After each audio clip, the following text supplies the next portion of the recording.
JBN, we keep you informed. I am Michelle Jones, and in the news, man charged with shooting with intent and illegal possession of firearm.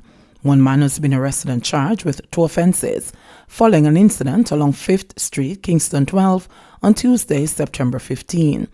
Charged with shooting with intent and illegal possession of firearm and ammunition is 22-year-old Nakata Leslie, otherwise called Frilly, of 2nd Street, Kingston 12.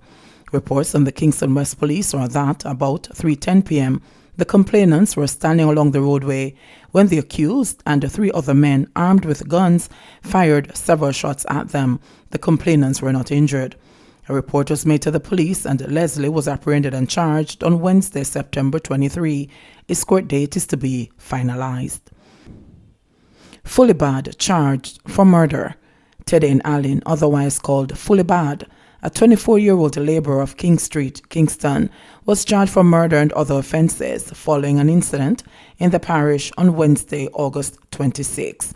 The deceased is 23-year-old Junior Charlton of Love Lane, Kingston. Reports are that about 1:10 p.m., Charlton and another man were walking along Love Lane when a car approached them in the vicinity of Beeston Street. The accused and another man armed with guns then opened fire on the two. The police were summoned, and on their arrival, Charlton and the other man were seen with gunshot wounds. They were taken to a hospital where Charlton was pronounced dead and the other man admitted. Allen was subsequently arrested and charged with murder, shooting with intent, and illegal possession of firearm yesterday. Investigations are ongoing to find the other assailant involved in the incident. Allen's court date is being finalized. 13 more arrested after second Seaview party. A total of 23 people have now been arrested and charged for breaches of the Disaster Risk Management Act following 2 separate incidents which occurred in Seaview Gardens, Kingston 11 on Wednesday. According to the police, 13 persons were arrested on Wednesday, in addition to the 10 people previously charged following an entertainment event in the community. The police said that about 10:30 p.m., lawmen were on an operation in the area when patrons were seen at a party at a premises. They were instructed to go home, which they did. However, the police later returned to the location about 11:30 p.m.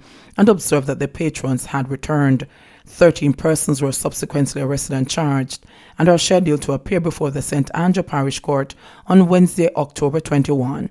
Charged are 28-year-old Farmer Roy Gordon, 43-year-old Hector Lee, 48-year-old Wallace Kilburn, 24-year-old Shaquille Murray, 21-year-old Jonah Virgo, 31-year-old Jonah Thompson, 50-year-old Robert Johnson, 33-year-old Ricardo Reed, 39-year-old Carlos Simpson, 43-year-old Gunnar Walker, 20-year-old Jamila Green, 26-year-old Tiffany Graham, and 35-year-old Joseph Graham, all of Seaview Gardens, Kingston 11. Man charged with kidnapping is child's mother. A 26-year-old man has been arrested and charged after he allegedly dragged the teenage mother of his 9-month-old child into bushes and kidnapped her in Westmoreland on Monday, September 14. He has been identified as Christian Gale of Roaring River in the parish. He was yesterday charged with burglary, kidnapping, illegal possession of firearm, assault at common law, and assault occasioning grievous bodily harm.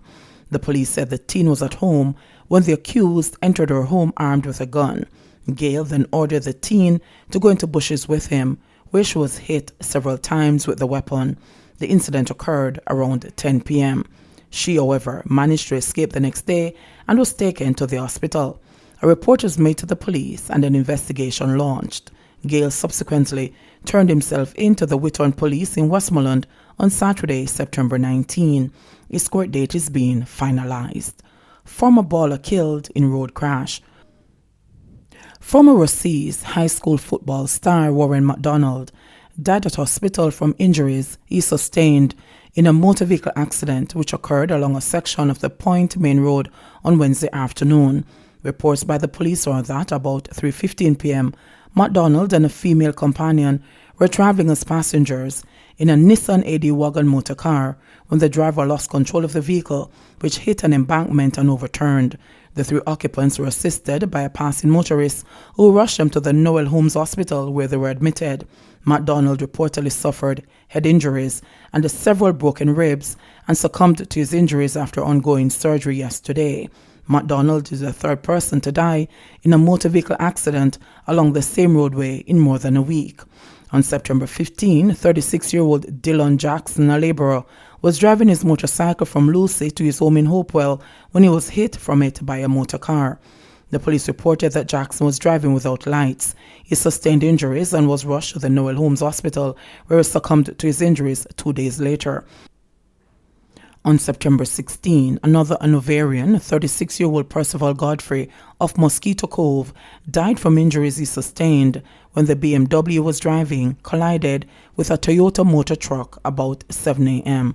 He was pinned inside the vehicle for more than an hour and had to be rescued by a team from the Nova Fire Department.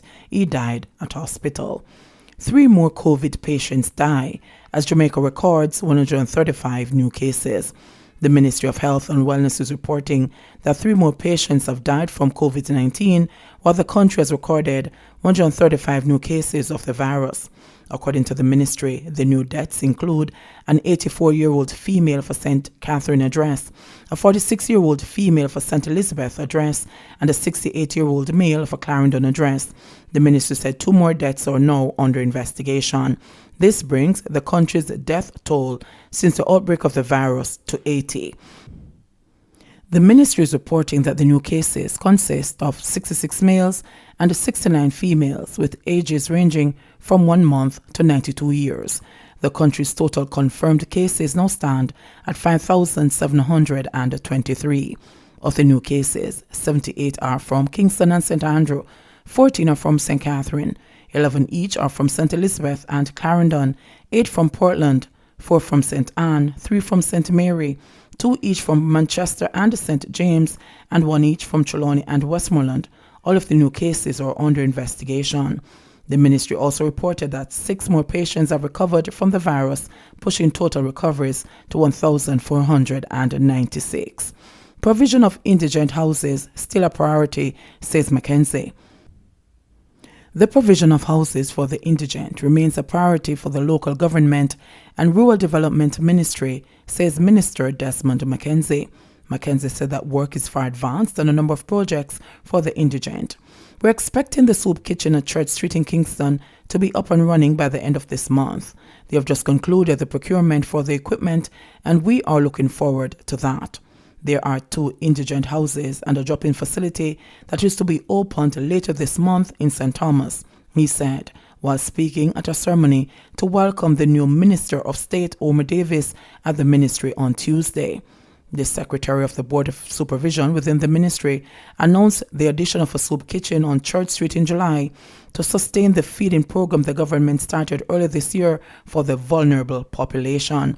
Mackenzie had also announced the government's plans to build 100 houses across the island for the indigent, with 12 projected to be completed before the end of the 2020-2021 financial year. These will be concentrated within St. Andrew. I will be breaking ground in West Central St. Andrew in short order, where we are going to commence building out about 12 indigent houses, and then I'll move into the Southwest St. Andrew constituency to do a similar project, but in a reduced number. So we'll be concentrating in St. Andrew in this new set of indigent houses that we're going to be providing, he said. He highlighted the improvement of infrastructure at infirmaries, the construction of drop-in facilities, and work done to improve the conditions of the poor and destitute as the signature achievement of the ministry in the last 4 years. Mackenzie noted that although the ministry has undergone a name change, it still retains the overall responsibility for community development, and its affiliate agency, the Social Development Commission, will play a critical role in the ministry's new focus on rural development. Education Ministry disbursed $1.4 billion to primary and secondary schools. The Ministry of Education, Youth and Information says it has disbursed subventions totaling $1.4 billion to primary and secondary schools. Making the disclosure during a virtual press conference at the office of the Prime Minister in St. Andrew on Tuesday, Portfolio Minister Fayval Williams said this represents 100% of the third tranche of regular grants to the schools. Regular grants for both independent and special needs schools will be disbursed during next week, she added. Williams also said that parents have been raising concerns regarding parental contribution to schools. She noted that since schools are not physically reopened, there should be no demand or pressure on parents to make these contributions. It is not mandatory, and the parents should not be made to feel that they must pay. The policy of this government is that no student should be denied access to education because of their inability to contribute, she said. JBN, we keep you informed. Please remember to subscribe, like, share, leave us a comment, and click the notification bell to receive our daily news items.